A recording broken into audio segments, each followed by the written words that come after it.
runtii maanta waxay ahayd maalin aan kormeer ku sameynayay oo runtii aan u dhabagelayno u diyaar garowga imtixaanaadka qaranka 2019-2020 maanta waxyaalaha ugu muhiimsan waxay ahayd inaan hubino nidaam cusub oo imtixaanaadka oo aan rabno inaan haddii Ilaahay yiraahdo sanadkan soo socdo lagu bilaabo sida la socotaanba waxaan waayadan sameynayna isbedelo xagga horumarinta waxyaha ah iyo wasaaradda guud ahaan iyo in la helo nidaam imtixaan oo runtii ka turjuma waqtiga hadda la joogo casriga ah waaga hore waxaan isticmaali jirnay in imtixaanaadka iyo diiwaangelintooda qaab system oo manual ama gacan ku sameeyay loo sameeyo laakiin laga soo bilaabo hadda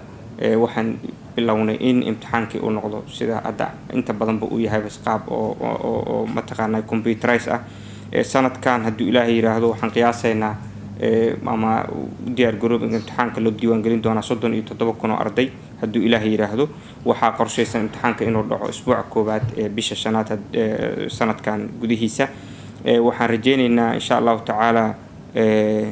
in uu ka doonaado sanadkii hore maxaa yeelay tirada hadda fiirisid aad ay u badan tahay